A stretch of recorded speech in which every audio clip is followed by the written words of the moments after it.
श्री गणेशाय नमः। श्री सरस्वत्यै नमः। श्री सद्गुरु चरणपदकमलारविंदाभ्यां नमः। मंगलाचरण। जे अज्ञेय असूनही संपूर्ण वेदांत वाक्याने जाणले जातात त्या परमानंद स्वरूप सद्गुरुदेवांना मी नमस्कार करतो। कुंडलिनी शक्ती, ज्ञान आणि विज्ञान। आजचे जग सुखाकरिता आसुसलेले आहे। कोणीकडून तरी सुख प्राप्त व्हावे या कल्पनेने प्रत्येकजण सारखा धडपड करीत असतो। सुखाची साधने शोधली जात आहेत आणि त्याकरिता विज्ञानाचा भरपूर उपयोग केला जात आहे। नवे नवे शोध लागत असून त्याद्वारे मानवी जीवन अधिक सुखसंपन्न व आरामात ठेवण्याचा अखंड प्रयत्न चालू आहे। त्याबरोबरच युद्धतंत्राची अकाट्य वाढ होऊन मानवी जीवन एका क्षणातच संपुष्टात आणण्याची शस्त्रेही प्राप्त झाली आहेत। जगातील राजकारण्यांची वृत्ती संतुलित न राहिल्यास जगाचा नाश कोणत्याही क्षणी होऊ शकतो अशी भयानक परिस्थिती निर्माण झाली असून त्यावर काय तोडगा काढावा याचाही विचार समाजाच्या स्वास्थ्याची चिंता करणारे चिंतक करीतच आहेत। सद्बुद्धी व सद्विचार मनावरच अवलंबून असल्यामुळे मनस्वास्थ्य कसे लाभेल याचा विचार व आचार प्रामुख्याने समोर येत आहे। पूर्वकालात धर्माच्या नावावर जेवढी युद्धे झालीत आणि त्यात जेवढा नरसंहार झाला तसला नरसंहार अन्य कोणत्याही कारणाने झाला नसेल।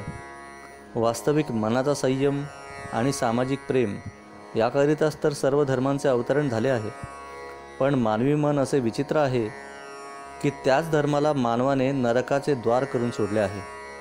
सुशिक्षित मानव आता धर्माकडे फारसा आकृष्ट होत नाही। याचे कारण त्या त्या धर्मावचनातील फोलपणा व धर्माधिकाऱ्यांचा द्वेषमूलक धर्मप्रचार होय। मन स्वास्थ्याबरोबर शरीर स्वास्थ्यही प्राप्त व्हावे असा प्रयत्न या शतकात होत आहे। याचा शोध घेता घेता जगातील विद्वानांना असे आढळून आले आहे की भारतीय योगशास्त्रात शरीर स्वास्थ्यासह मनस्वास्थ्य प्राप्त करून देण्याचे सामर्थ्य असून ते शास्त्र कथित धर्मसंप्रदायांच्या विषारी वातावरणापासून संपूर्णपणे अलिप्त आहे। केवळ सुखाची साधने वाढवून शरीर व मनाचे स्वास्थ्य व संतुलन न वाढता उलट शरीर व मन दुर्बल आणि विकारी होत चालले आहे असे आढळून आले आहे।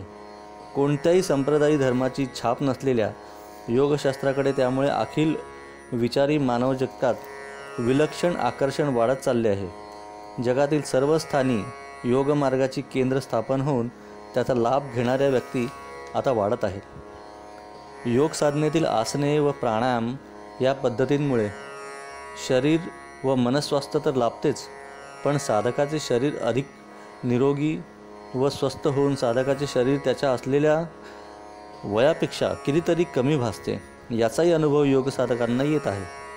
त्यामुळे देशविदेशात योग साधनेचा प्रचार स्त्री वर्गात अधिक होत आहे। आपले शरीर कमी वयाचे व आकर्षक दिसावे असे कोणत्याही स्त्रीला वाटत असते। आसन प्राणायाम आदी योग साधना केल्याने तशी कमी वय भासणारी व आकर्षक शरीर असणारी अवस्था प्राप्त नक्कीच होऊ शकते असे आढळून आल्यामुळे स्त्री जातीत योगमार्गाचा प्रचार सर्वत्र वाढत आहे।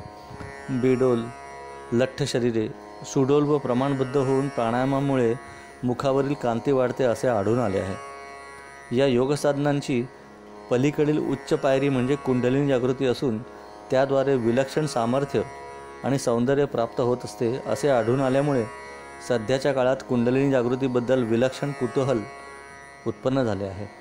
कुंडलिनी जागृत करण्याकरता बरेच महाराज व भगवान समोर येऊन आपापल्या शाळा स्थापन करीत आहेत। सुख समृद्धी व अध्यात्म मार्गातील आतुरतेमुळे बरीच माणसे या कुंडलिनी विषयाकडे आकर्षित होत आहे। या विषयावर बरीच पुस्तके लिहिली जात असून त्याचा प्रचारही सारखा वाढत आहे। कुंडलिनी शक्ती, ज्ञान आणि विज्ञान। प्रकरण पहिले, सुखाचा शोध। आजचे जीवन योगकल्पनांनी भारलेले दिसते। मग भारलेली व्यक्ती कोणत्याही देशाची अथवा धर्मसमाजाची असो, प्रत्येक जीवाची आणि विशेष करून मानवाची धडपड अशा सततच्या सुखाकरिता असल्यामुळे योगाबद्दल उत्पन्न झालेले आकर्षण हा सुखाच्या शोधातील एक भाग आहे. अनेक गुणाढ्य संशोधनांती आणि त्यांना धरून निर्माण केलेल्या सुखसाधनांनी आजचे जीवन भारीत झालेले असून या युगाला वैज्ञानिक युग असे म्हणतात. मानवाच्या हृदयात प्रज्वलित झालेल्या सुखाच्या आशेकरिता आजच्या वैज्ञानिक युगाद्वारे प्राप्त झालेली अनेक सुखसाधने त्या इच्छित सुखाला आधार होऊ शकतील असे वाटते.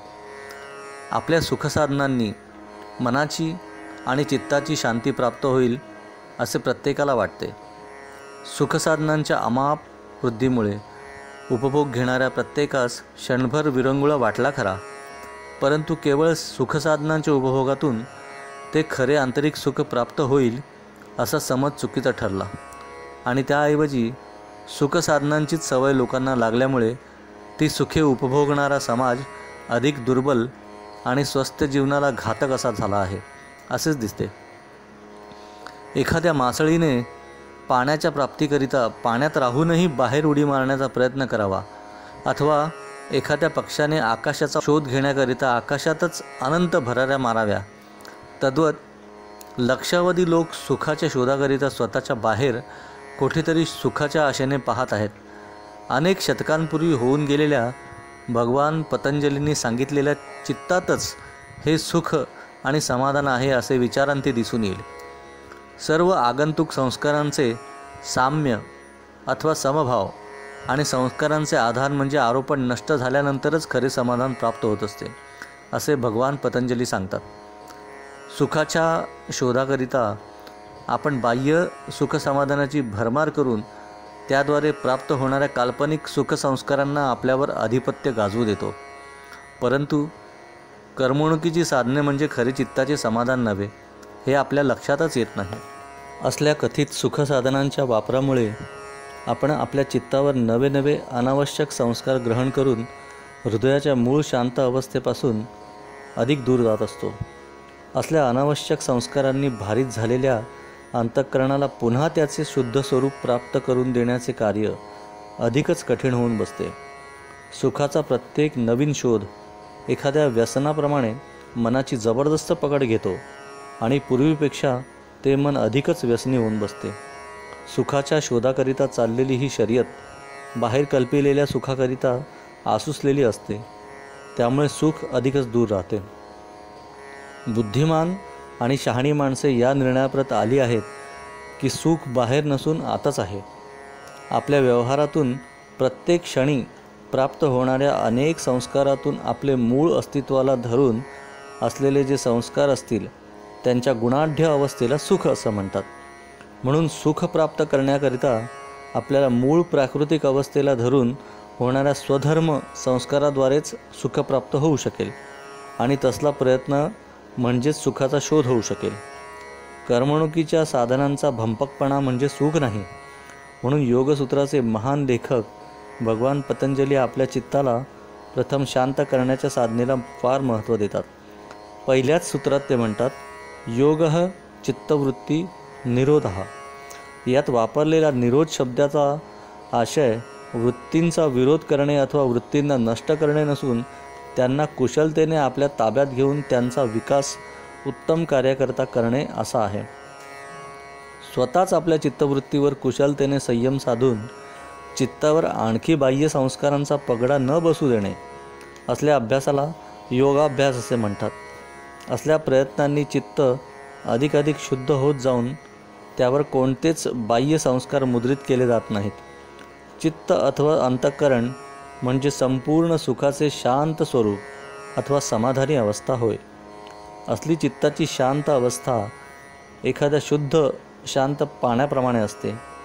असल्या शांत उदकातील खोल तळसुद्धा पाहणाऱ्याला दिसून येऊ शकतो, परंतु याच शांत पाण्यावर आघातामुळे उत्पन्न झालेली कंपने पाण्याचे मूळ स्वरूप बदलवून त्याच्या तळाशी असलेले शांत स्वरूप दिसून येत नाही. चित्ताची अशीच अवस्था असते. मनाद्वारे बाहेरून प्राप्त झालेले सर्व संस्कार नसण्या इतके शांत झाल्यास त्या मूळ अवस्थेला चित्त असे म्हणतात. पूर्णत्वाकडे वाटचाल. असले संस्काररहित शुद्ध मन अथवा चित्त सामान्य माणसाच्या अनुभवाला न येऊ शकणारे दिव्य अनुभव घेऊ शकते. एखादी स्प्रिंग ताणून धरल्यास व नंतर त्यावरील ताण कमी करून ती सोडल्यास जशी ती आपण होऊन आपल्या मूळ अवस्थेला येते, तद्वत चित्त म्हणजेच संस्काररहित मन त्याच्या मूळ अवस्थेत राहू दिल्यास ते आपण होऊन उत्क्रांतीच्या उच्च अवस्था प्राप्त करीत असते. गूढ अनुभव हे साधना मार्गावरील उत्क्रांतीची स्टेशने होत, पण त्याकरिता चित्ताला त्याच्या मूळ अवस्थेत येऊ द्यावे लागते. बाहेरच्या कोणत्याही प्रकारच्या कृत्रिम अडथळ्याचा परिणाम होऊ न दिल्यास चित्त उत्क्रांतीच्या पूर्ण अवस्थेची वाटचाल आपण होऊन करीत असते. उत्क्रांतीचा असा दीर्घ प्रवास पूर्णत्वाकडे वाटचाल करीत असतो. डार्विनच्या सिद्धांताप्रमाणे पूर्णत्वाकडे वाटचाल करणारा उत्क्रांतीचा असा दीर्घ प्रवास केल्यावर मनावर होणाऱ्या बाह्य संस्कारांमुळे खचून न जाता उलट त्यात एक विलक्षण शक्ती येत असते, जी आलेल्या बाह्य अडथळ्यांना जुमानत नाही. जडाच्या विरोधामुळे उलट ती पूर्णत्वाची वाटचाल अधिक तीव्र व शक्तिशाली बनवते. एका कवीने म्हटल्याप्रमाणे, केला जरी पोत बळेची खाले, ज्वाला तरी ते वरती उफाळे, अशी विरोधाभासांची अवस्था येत असते. बाहेरील परिस्थितीशी आपल्या जड अस्तित्वाला जोडून घेणे व त्या परिस्थितीच्या वर जाऊन स्वतःची उच्च उत्क्रांत अवस्था प्राप्त करणे याला उत्क्रांती असं म्हणतात. विख्यात वैज्ञानिक सर जेम्स जीन्स स्पष्टच म्हणतात, जगात घटनाच नाहीत. There are no events, we come across them. आपण असल्यामुळे त्या आपल्याला अनुभूत होतात एवढंच. जीवात्म्याची अथवा पिंडाची उत्क्रांती. विद्युत भाराने व्याप्त तारेमध्ये सर्वत्र विद्युत प्रवाह सारखाच असतो, परंतु त्या विद्युत तारेची रचना विभिन्न तऱ्हेने केल्यास तीच तार अन्य गुण दाखवित असते. आपण परमाणूला फोडून त्याचे रूपांतर ओतप्रोतामध्ये करू शकतो, परंतु त्यातील ओत आणि प्रोत त्याच गुणांचे असतात. आपण या ओतप्रोतांची ही सापेक्ष रचना अथवा अवस्था बदलू शकतो, परंतु ओतप्रोतातील असलेली सनातन ऊर्जा शक्ती मुळीच बदलू शकत नाही. मूळ पदार्थाच्या विभिन्न सापेक्ष अवस्थांमुळे गुणही बदलत असतात. म्हणून उत्क्रांतीतील विभिन्न गुणावस्था मूळ पदार्थावर अवलंबून नसून पाहणाऱ्याचे सापेक्ष दृष्टिकोन अथवा अवस्थेवर अवलंबून आहे. म्हणून ज्ञान हा गुण जीवात्म्याचा आहे, जड शरीराचा नाही. यावरून असे दिसून येईल की उत्क्रांतीद्वारे ग्रहण केलेले संस्कार जीवात्म्यावरच परिणाम करतात, केवळ जड शरीरामुळे नव्हे. जड रचनेला प्रकृती म्हणतात, तर त्या प्रकृतीचा खेळ साक्षीभावाने पाहणाऱ्या जीवात्म्याला पुरुष असं म्हणतात. योगशास्त्रात सांख्य तत्त्वज्ञान प्रमाण मानले आहे. यावरून असे दिसून येईल, केल्या जाणाऱ्या सर्व योग साधना जीवात्म्या करतात असतात. आपल्या उत्क्रांत संस्कार अवस्थेनुसार जीवात्मा आपल्या प्राप्त शरीराची आवश्यक अशी पुनर्रचना करून घेतो. शरीरातील प्रत्येक पेशीतील गुणाणूंची आवश्यक अशी फेररचना म्हणजेच कुंडलिनी जागृती होय, जो आजचा बहुचर्चित विषय आहे. कुंडलिनी जागृतीनंतरच दिव्य अनुभव येतात. त्यावर डायलेक्टिक्स व आधार प्रेम करणारे जडवादी असा तर्क करतात की शरीरातील प्रत्येक पेशीत जी रासायनिक अथवा पदार्थविषयक प्राकृतिक प्रक्रियांद्वारे कार्ये आपणहून प्रत्यही घडत असतात, त्यामुळे आपल्याला असे वाटते की जीवात्मा नामक एक अवस्था असून त्याद्वारे शरीराची सर्व कार्ये घडत असतात, परंतु असे मानण्याचे काही कारण नाही. जीवात्मा नामक कोणतेच स्वतंत्र अस्तित्व नसून प्रत्येक पेशीद्वारे होणाऱ्या संघटित कार्यव्यापामुळे तसे आपणास वाटत असते. प्रत्येक योनीत असले रासायनिक अथवा विद्युत चुंबकीय कार्य आपणहून चालत असल्याने प्रत्येक योनीची उत्क्रांती त्या योनी करताच असते. जीवात्म्याचा यात काहीच संबंध नाही. म्हणून जीवात्मा नामक कोणतीच अवस्था नसून तो भ्रम आहे. सर्वत्र चाललेल्या प्रकृतीचा व्यापार जडाचेच नर्तन असून जड तत्व हेच प्रकृतीचे मूळ व अंत आहे. हे खरे आहे की भूक, पचन, जठरातील रसोत्पादन, संग्रहण, उत्सर्ग, घाम येणे, मूत्रविसर्जन, रक्ताभिसरण, भय, क्रोध, प्रेम, द्वेष आणि कामवासनासुद्धा शरीरातील होणाऱ्या रासायनिक अथवा पदार्थविषयक घडामोडींचाच परिपाक असतो. पशुपक्ष्यांमध्ये एक प्राकृतिक रीत दिसून येते.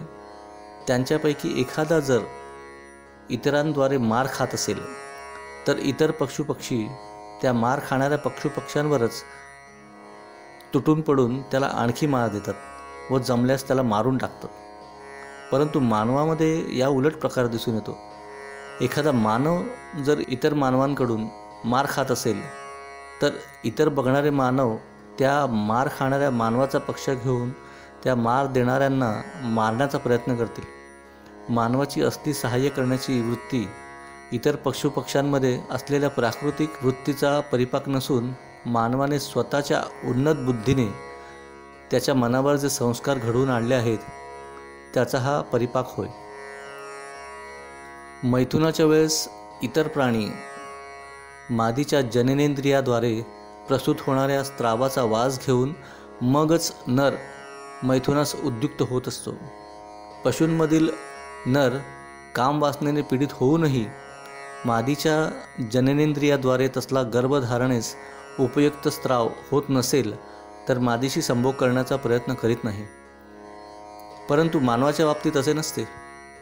मानवाचे कामवासनेचे व्यवहार केव्हाही होत असतात. मग स्त्रीच्या जननेंद्रियातून गर्भधारणेस उपयुक्त असा स्त्राव होवो अथवा न होवो, प्राकृतिक अवस्थेच्या वर जाऊन मानव असला व्यवहार करीत असतो. त्याच्या बुद्धीद्वारे तो तसा अप्राकृतिकरित्या वागत असतो. मादीच्या जननेंद्रियातून प्रसूत होणारा रसाचा वास घेऊन मगच मैथुनास प्रवृत्त होण्याच्या प्रक्रियेला मानव आता मूर्खपणा किंवा रानटीपणा समजत आहे. मानवाचे असले वागणे उत्क्रांतीच्या नियमाला धरून वाटत असले तरी असले उत्क्रांती मान्य नियमांना मानव अनुत्क्रांत मानतो. बलात्कार होणारी एखादी विचारवती स्त्री बलात्कार होण्यापेक्षा मरण पत्करते. परंपरा मान्य कल्पनांना धरून वागणारी स्त्री घराला आग लागल्यानंतर नेसलेल्या वस्त्राला आग लागल्यास ते नग्न होऊन आपला जीव वाचवण्याकरता घराबाहेर येणारच नाही, तर घरातच जळून मरेल. उत्क्रांतीतील सामान्य वृत्तीच्या वर हे वागणे आहे. मग असली उच्च वृत्ती उत्क्रांत की अनुत्क्रांत? असले वागणे पेशीतील प्रक्रियांना धरून आहे की त्यावर वागणाऱ्या सुसंस्कृत बुद्धीत आहे? असली बुद्धीची झेप जीवात्म्याच्या उच्च विचारांना धरून आहे. प्राकृतिक आवश्यकता अथवा अवस्थांच्या वर जाऊन मानवाने असा उत्क्रांत व्यवहार स्वच्छेने स्वीकारला आहे. असले सुसंस्कृत वागणे शरीरभावाच्या वर जाणाऱ्या जीवात्म्याच्या बुद्धीचा आविष्कार आहे असे मानल्याशिवाय हा प्रश्न सुटणार नाही. मुंगीपासून तो मानवापर्यंत सर्व प्राणी मृत्यूला भीत असतात. त्याच्या सद्य जीवनात त्यांनी मृत्यूचा अनुभव कधीच घेतलेला नसतो. असे असता त्यांना अनुभवाला येणारे मृत्यूभय त्यांना कसे प्राप्त झाले हा प्रश्न उरतोच. यावर काही तर्क येऊ शकतात आणि ते असे की त्याच्या मृत्यूभयाचा वारसा त्यांना त्यांच्या मात्यापित्याच्या गुणसूत्रातून विद्यमान असणाऱ्या संस्कार पिंडाच्या द्वारे प्राप्त झाला असेल. परंतु मात्यापित्यांच्या पेशीत असलेल्या संस्कार पिंडावर ते जिवंत असेपर्यंत मृत्यूचे संस्कार होतच नसतात. म्हणून प्रत्येकाचा मृत्यूभयगंड त्याच्या मात्यापित्याच्या संस्कार पिंडापासून आला असावा असे म्हणता येणार नाही. असल्या मृत्यूभयाचा संस्कार ग्रहण करण्याकरिता जीवात्मा नामक एक स्वतंत्र अस्तित्व मानावे लागते. मागील जन्माचा मृत्यूभयाचा संस्कार हा जीवात्माच ग्रहण करतो, कारण त्याचे मागील जन्माचे शरीर मृत्यूसह नष्ट होत असते. मृत्यू संस्कार भय मातापित्यांच्या गुणसूत्राद्वारेही नाही आणि स्वशरीराद्वारेही प्राप्त होत नाही. तसला मृत्यू संस्कार ग्रहण करण्यास शरीरात राहून शरीर व्यापाराच्यावर असलेल्या जीवात्मा नामक अवस्था असते हे मान्य करावेच लागेल. हा जीवात्मा मागील जन्माचे आवश्यक ते सर्व संस्कार घेऊन नवीन शरीर नवजन्माद्वारे प्राप्त करून जुन्या संस्काराचा वारसा घेत असला पाहिजे. मृत्यूचे भय जीवात्मा दशा व पुनर्जन्माचा सिद्धांत सिद्ध करते. मागील जन्माच्या मृत्यूच्या वेळेस जीवात्म्याला त्या जन्माच्या शरीराद्वारे जे भयानक क्लेश अनुभवाला येत असतील ते अनुभव जीवात्मा त्याच्या पुढील जन्मात सतत स्मरण करतो. म्हणूनच प्रत्येक जीवाला सतत मृत्यूचे भय सतावित असते. मागील अनेक जन्मातील मृत्यू क्लेशांचे भयानक संस्कार इहजन्मात जीव स्मरत असतो. त्यामुळे जीवात्मा व पुनर्जन्म मानावाच लागेल. जीवन आणि मृत्यू.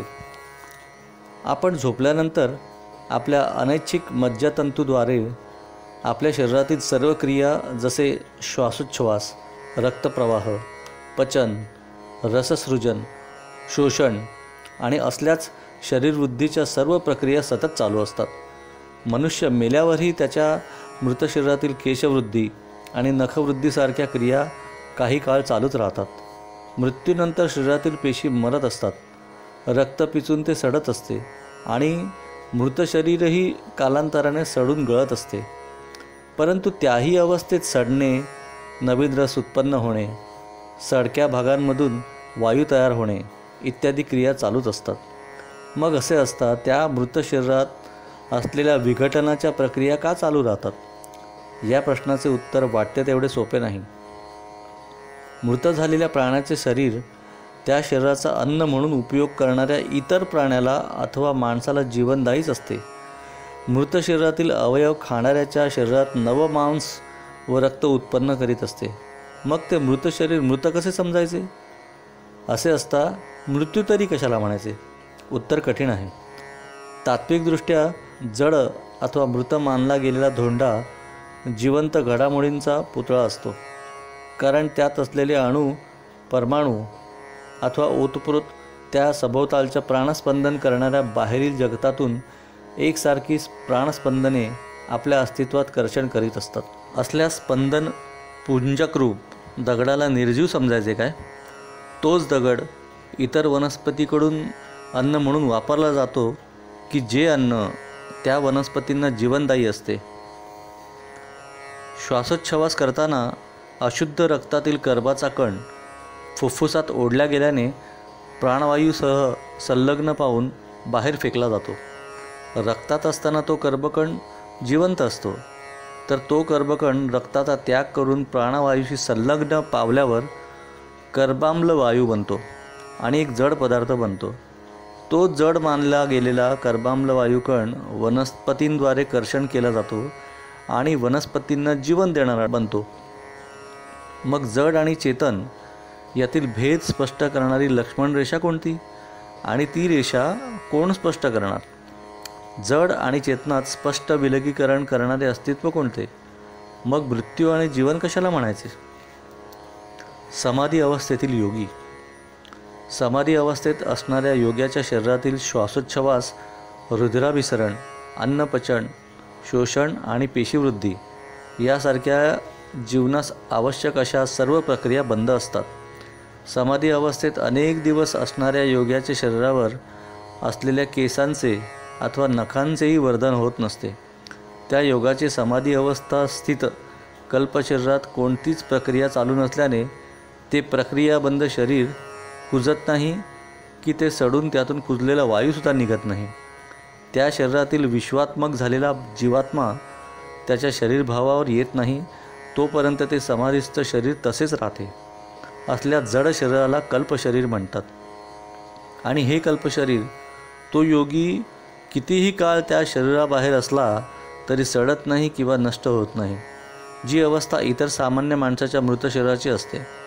सामान्य माणसाचा जीवात्मा शरीर त्याग करून बाहेर गेल्यामुळे त्या मृत शरीरातील कुजणे, वायुप्रकोप होणे, अनावश्यक रस उत्पन्न होणे यासारख्या क्रिया चालू असतात. परंतु समाधीस्थित योग्याच्या शरीरात असला विघटनात्मक क्रिया मुळीच चालू नसतात. ते समाधीस्थित योग्याचे शरीर जसेचे तसे अविघटित अवस्थेत असते. समाधीस्थ झालेला योगी देहभानावर येईल त्यावेळी त्या कल्पशरीरातील श्वासोच्छ्वास, रुधिराभिसरण आणि जीवनावश्यक प्रक्रिया पुन्हा चालू होतात आणि त्या समाधीस्थ योग्याचे नवजीवन प्रारंभ होते. यावरून समाधीस्थ असलेल्या योगाचे प्राकृतिक प्रक्रिया बंद असलेले कल्प शरीरातील जीवनदायी प्रक्रिया परत चालू करणारे असे एक स्वतंत्र अस्तित्व असले पाहिजे, जे देहभावावर आल्यानंतर पुन्हा स्वशरीरातील जीवनाला आवश्यक अशा प्रक्रिया सुरू करीत असले पाहिजे. या शरीराच्या स्वतंत्र अस्तित्वास वैदिक परंपरेत जीवात्मा असे म्हणतात. हा जीवात्मा शरीरास त्यातील विद्युत बनून एखाद्या यंत्राप्रमाणे चालवित असतो. या शरीराचा स्वामी जीवात्मा आपले शरीरास आवश्यकतेनुसार कार्यान्वित करीत असतो. म्हणून उत्क्रांतीचा संबंध या जीवात्म्याशी असतो. कारण बाहेरून येणाऱ्या संस्कारातून आपल्या जीवनाला आवश्यक असे उपयुक्त संस्कार ग्रहण करून अनावश्यक संस्कार जीवात्मा ग्रहण करत नाही. जड शरीर जीवात्म्याद्वारे प्रचलित होत असल्याने ते योग्य अयोग्य संस्काराची निवड करू शकत नाही. त्यामुळे योग्य अयोग्य संस्काराद्वारे जीवात्माच शहाणा होत असतो. जड शरीर जड भावाने युक्त जडच राहते. जडात काय प्रगती होणार? कारण त्यात स्पंदन पावणारे अणुपरमाणू अथवा ओतप्रोत त्यांचे तेच नियत रडगाणे चालू ठेवणार. चमत्कारिक शक्ती व चमत्कार. एखादा जादूगार एखाद्या कापडाच्या चिंधीला हातात धरून त्यावर काही मंत्र पुटपुटल्याचे नाटक करून ती चिंधी भूमीवर खाली ठेवतो. थोड्या वेळाने ती चिंधी जळू लागते. त्यातील रहस्य माहीत नसणाऱ्यांना तो एक चमत्कार वाटून ते टाळ्या वाजवू लागतात. मंत्र पुटपुटण्याचे सोंग करून तो जादूगार मुखात जिभेखाली ठेवलेला फॉस्फरसचा तुकडा त्या चिंधीवर थुंकतो. फॉस्फरस पाण्यात ठेवल्याने हवेतील प्राणवायूशी संबंध न आल्यामुळे जळत नसतो. त्या फॉस्फरसच्या तुकड्यावरील लाळेचे बाष्पीभवन होऊन तो कोरडा तुकडा बाहेरील प्राणवायूशी संयोग पाहून जळू लागतो. त्यासह ती चिंधीसुद्धा पेट घेऊन जळू लागते. असल्या वैज्ञानिक प्रक्रियेची ज्यांना माहिती नसते त्यांना या जादूगाराचा तो प्रयोग म्हणजे एक चमत्कारच वाटतो. जादूटोण्याची कामे करणारे माणसे अशीच हात चलाकी करीत असतात व सामान्य जनांवर आपला वचक बसवित असतात. योगी असले चमत्कार अनुभवत असतो. योग्यांचे चमत्कार फसवे व परस्वाधीन नसतात, तर स्वयंभू स्वपरिश्रमावर आधारित असतात. योगिक प्रक्रिया करून प्रकृतीच्या ज्या मूल अवस्थाचा योग्याला त्याचे त्या अवस्थेला धरून अनुभव येत असतो, त्या अवस्थांना चमत्कार असे म्हणतात. पण चमत्कार म्हणजे फसवणूक नसून योग्याच्या त्या दिव्य प्राकृतिक अवस्थांचे प्रत्यक्ष अनुभव असतात. आणि म्हणूनच वैदिक परंपरेने त्यांना चमत्कार असे नामाभिधान दिले आहे. असले दिव्य अनुभव घेऊन त्या अनुभवसिद्ध योग्याचे तसे निश्चित मत बनत असते. त्याच्या कल्पना नसतात, तर निश्चित अनुभवसिद्ध मन असते. म्हणून तसल्या प्रत्यक्ष अनुभवसिद्ध अवस्थांना वैदिक परंपरा चमत्कार असे नाव देते. च म्हणजे निश्चित, मत म्हणजे अनुभवसिद्ध मन आणि कार म्हणजे कर्मसिद्ध अवस्था होय. या तीन उपशब्दांना एकत्र करून चमत्कार हा शब्द बनला आहे.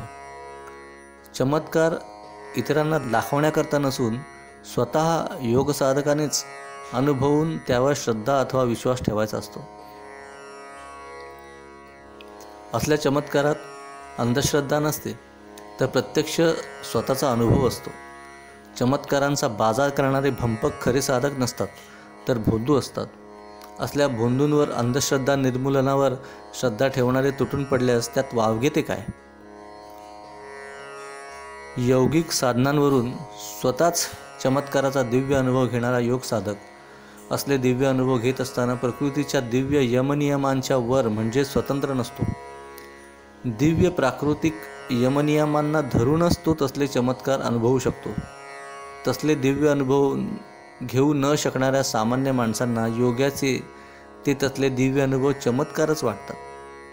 पण तसल्या साधना केल्यावर प्रत्येकालाच तसा दिव्य अनुभव येऊ शकतो हे माहीत नसल्यामुळे साधारण व्यक्ती त्यावर भाळून असल्या महात्म्यांच्या मागे अंधविश्वासाने लागते व स्वतः तसल्या दिव्य अनुभवांना वंचित राहून आपले आयुष्य व्यर्थ घालवते.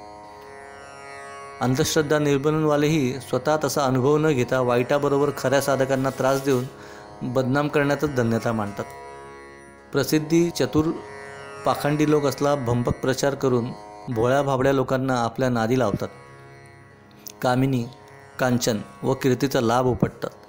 असले भंपक प्रसिद्धी लोलूप लोक स्वतःची व समाजाची निश्चितच हानी करून समाजाला आणखी खोल अशा अज्ञानात लोटतात. त्यामुळे समाज अधिक दुर्बल होऊन चतुर प्रचारकाचा आश्रित बनतो. परकीय आक्रमण असल्या दुर्बल समाजावर सहज स्वामित्व मिळू शकतो. भारताच्या मागील इतिहासात असल्याच घटना प्रत्ययी घडल्या आहेत. भारताच्या दीर्घ गुलामगिरीचे हे एक कारण आहे. अणूला विभाजित करून परमाणु अवस्था प्राप्त करता येईल. परमाणूला विभाजित करून त्यापेक्षा सूक्ष्मतर अशा ओतप्रोतांच्या भयंकर शक्तिशाली अवस्था प्राप्त करता येतील.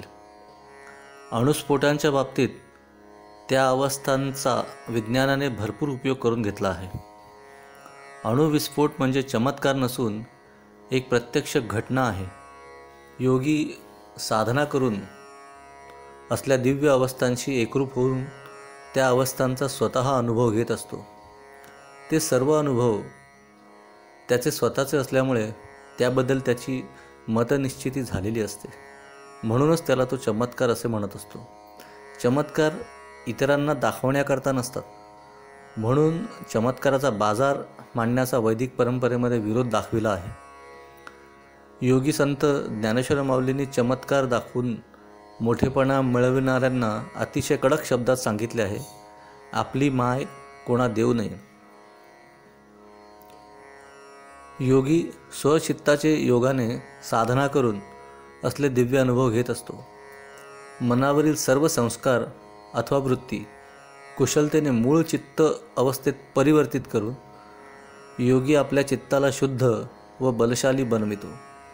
अशा शुद्ध चित्ताला असंभव अशी कोणतीच दिव्य अवस्था नसते. बाहेरील विश्वात संचरलेली जी चित्शक्ती असते तीच प्रत्येक माणसाच्या पिंडात असते. त्या पिंडस्थित चित्शक्तीला चित्त असे म्हणतात. एक परमाणू विभाजित केल्यास जशी प्रचंड शक्ती उत्पन्न होऊन प्रचंड उलाढाली करता येतात, तद्वत या चित्शक्तीच्या व्यापारापासून योगी दिव्य असे अनुभव घेऊ शकतो. पण ते इतरांकरता नसतात. ज्याचे अनुभव त्यानेच अनुभवायचे असतात. मग ते दिव्य अनुभव इतरेजण मानोत अथवा न मानोत, त्याच्या स्वानुभवावर तो निर्धाराने पक्का असतो.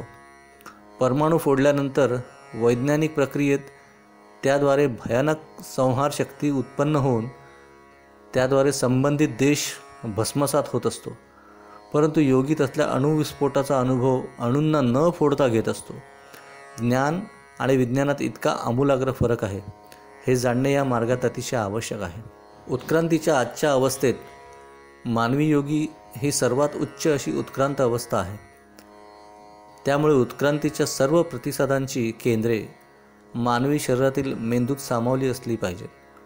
आणि कुतूहलाची गोष्ट अशी की मानवी मेंदूत अशी सर्व केंद्रे उत्क्रांतीद्वारे उत्पन्न झाली आहेत.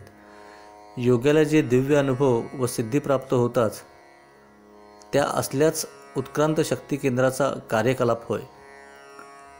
मागील सर्व अनुत्क्रांत अवस्थांचा अनुभव योगी घेऊ शकतो. तो एखाद्या गांडुळाप्रमाणे स्वतःला चिखलात गाडून घेऊ शकतो, माशाप्रमाणे पाण्यात डुंबू शकतो आणि पक्षाप्रमाणे हवेत तरंगू शकतो. कारण त्या सर्व अनुत्क्रांत अवस्था मानवी शरीराने त्या त्या काळात धारण केल्या होत्या, ज्यांचा पुनरअनुभव घेणे मानवाला अशक्य नाही. सर्व जड वस्तुसंधारणाचे सूक्ष्म अवस्थारूप म्हणजे ओत होय. ओतांची सर्वसापेक्ष स्पंदने संधारण करून परमाणू अणू बनतात. अणूलाही त्याची एक संधारण गती असते, जी ओतांच्या स्पंदनांना अवगुंठित करून प्राप्त होत असते. असली ओत स्पंदने मुक्त करून त्यांचा उपयोग दूरदर्शनात केला जातो. मानवी शरीर असल्या संग्रहित स्पंदनांचे चक्रव्यूह असल्यामुळे तसा सुयोग्य प्रयत्न केल्यास मानवी चित्त आपल्या शरीररूप व मेंदूरूप उपकरणाद्वारे तसले सूक्ष्म अनुभव घेऊ शकते. सर्व दिव्य अनुभवांचे मूळ संचित केंद्र मानवी चित्त आहे. म्हणून योगी जड उपकरणाशिवाय दूरचे ऐकू शकतो, दूरचे पाहू शकतो, दूरचा स्पर्श करू शकतो, त्या वस्तूंचा स्पर्श, गंध, चव इत्यादी दिव्य अनुभव घेऊ शकतो. परंतु त्याकरता योगाचे चित्त अतिशय साक्षेपी अवस्थेत असावे लागते. मानवी शरीरसुद्धा मुंगीपासून माकडापर्यंतच्या सर्व उत्क्रांत अवस्थांचे सर्वश्रेष्ठ उत्क्रांत स्वरूप असल्यामुळे सर्व गतयोनींचा अनुभव मानवी शरीर घेऊ शकते. एकपेशीय जीव अमिबा जड कर्माचे संस्कारित अवस्थेपासून उत्पन्न झाला असे मानण्यात येते. अमिबाचे अधिक उत्क्रांत स्वरूप म्हणजे हायड्रा होय. हायड्राने सभोवतालच्या परिस्थितीवर मात करून आपले रूपांतर जेली मत्स्यात केले. जेली मत्स्यापासून मत्स्य, मकर, सस्तन प्राणी आणि वानर योनी उत्पन्न होऊन सध्या ती उत्क्रांत मानवात स्थिर झाल्यासारखी वाटते. शून्यापासून हे सर्व विश्व प्रत्यही अनेकविध अवस्थांद्वारे नटत असते व परत त्या महाशून्यात स्थिरावत असते. उत्पद्यन्ते विलीयन्ते ही सृष्टीची लीला आहे, ज्याला भावनाशील भक्तजन परमेश्वराचीच लीला समजतात. अशा तऱ्हेने अज्ञानामुळे ते मूळ प्रकृतीलाच परमेश्वर समजतात. गीता स्पष्ट सांगते, प्रकृते क्रियमाणानि गुणे कर्माणि सर्वशः न कर्तृत्वं न कर्माणि लोकस्य सृजति प्रभु न कर्मफलसंयोगं स्वभाववस्तू प्रवर्तते. चित्त हेच शक्ती केंद्र. सर्वत्र विद्यमान असलेल्या जाणीव व अस्तित्वाला चित्त असं म्हणतात. तर पिंडागणिक बंदिस्त झालेल्या त्या सर्वस्थित चित्ताला चित्त असे म्हणतात. म्हणून सर्वत्र विद्यमान असलेल्या चित्ताचा मानवी चित्त एक अंश आहे. गीता अध्याय 15 मधील श्लोक 7 मध्ये हेच सांगते, ममेवांशो जीवलोके जीवभूता सनातनाः. विश्वात कोठेही स्पंदन झाले की त्याचे संग्रहण मानवी चित्तावर होत असते. म्हणून उत्क्रांतीद्वारे संग्रहित झालेल्या सर्व अवस्थांचे ज्ञान परमयोगी करू शकतो आणि उलट न्यायाने मानवी चित्तावरील स्पंदनांचा सर्व विश्वावर परिणाम होऊ शकतो. योग्याच्या असल्या निर्माण चित्ताला पातंजल योगसूत्रात ऋतंभरा प्रज्ञा असे म्हटले आहे. योगशास्त्राचे अनुशासन अवलंबिल्यास प्रत्येक मानवी चित्त असे विस्मयकारक चमत्कार अनुभवू शकते. आपल्या मेंदूत अशी सर्व अतिंद्रिय केंद्रे आहेत जी चित्ताचे प्रस्फुरणाने अतिंद्रिय अनुभव घेऊ शकतात. योगी अवकाश गमन करू शकतो, विश्वाशी एकरूप होऊ शकतो, अणुपरमाणूंचे स्पंदन जाणू शकतो, पृथ्वीची गरिमा अनुभवू शकतो आणि असलेच दिव्य दर्शन करू शकतो. योग अनुशासनाने मेंदूतील ती दिव्य केंद्रे उत्तेजित केली जाऊन ते सर्व अनुभव योगी घेऊ शकतो. उत्क्रांतीच्या दीर्घकालीन वाटचालीची ती देणगी आहे. मेंदूही चित्ताने भारलेला असल्याने एकमेकांचे पूरक प्रयत्नाने पूर्णत्व अनुभवू शकतो. पूर्ण उत्क्रांतीचे पूर्ण अनुभव योगी घेऊ शकतो. नव्हे तर पूर्ण उत्क्रांती म्हणजेच पूर्ण योगी होय. मूलतः चित्त स्फटिकाप्रमाणे शुद्ध असते, परंतु त्यावर ग्रहण केलेल्या बाह्य संस्कारांमुळे त्यावर संस्कार कुठे चढून ते मलिन होत असते, ज्याला मन असे म्हणतात. म्हणून उत्क्रांतीद्वारे प्राप्त केलेल्या सर्व संस्कारांची मूस म्हणजे मन होय. चित्तावरील असल्या बंधनकारक अवस्थांमुळे चित्त मलिन होऊन त्याची मूळ शक्ती कमी कमी होत जाते. चित्त शुद्ध असल्यास त्याची शक्ती प्रकांड असते. असले चमत्कार चित्त अनुभवू शकते, उत्पन्न करू शकते. परंतु योगमार्गाची शिस्तच असले चमत्कार दाखवू देण्यास मनाई करते. ते चमत्कार स्वतः पिऊन स्वस्थ बसायचे असतात. अनुभवांनी धन्य होताच योगी सर्व अनुभवांच्या वर जाऊन स्वतःच परमेश्वर बनत असतो. योगी सदा अंतर्मुख असतो. अन्य लोकांना तसले दिव्य अनुभव विदित केल्यास एकतर ते विस्मयतेने कुंठित होऊन काहीच करणार नाहीत, अथवा त्यापासून विकृत चालना घेऊन त्याचा बाजार मांडून अनुभव नसताना बुवाबाजी करतील. कोणत्याही समंजस समाजाला हे घातक आहे. स्वानुभवातून धन्यता ही योगाची शिकवणूक आहे.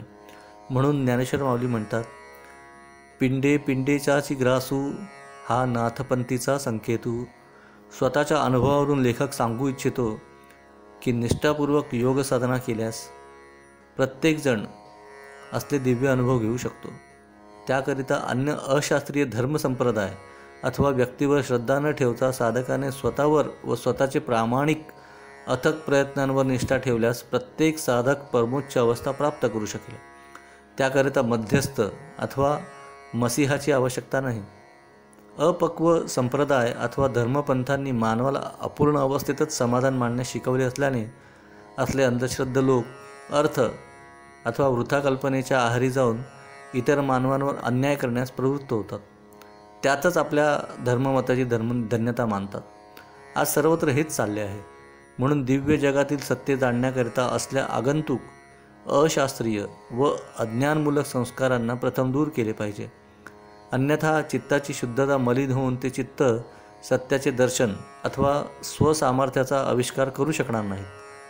सततचा सुयोग्य अभ्यास व त्याद्वारे सुयोग्य संस्कार मनावर करावे लागतील. मागील सर्व दुष्ट संस्कार हळूहळू पुसावे लागतील. मगच योग्य संस्कारांना साधनेत वाव मिळू शकतो. जुने संस्कार पुसणे फार कठीण असते, पण सततच्या संथ प्रयत्नाने हिऱ्याला पैलू पाडण्याप्रमाणे ते शक्य होऊ शकते. केवळ वाचनाने अथवा निव्वळ चर्चा करून ते साधणार नाही. त्याकरता सततचा अभ्यास व चिंतन आवश्यक आहे. हे करण्यासाठी ध्यानाचा फार उपयोग होतो. वैदिक परंपरेत ध्यानाला फार महत्त्व दिले आहे. विद म्हणजे ज्ञान प्राप्त करणे, वैदिक म्हणजे ज्ञान प्राप्त करून त्यानुसार स्वतःचे जीवन यापन करणे होय. या अर्थाने ज्ञान प्राप्त करू इच्छिणाऱ्या प्रत्येक व्यक्तीने वैदिक होणे आवश्यक आहे.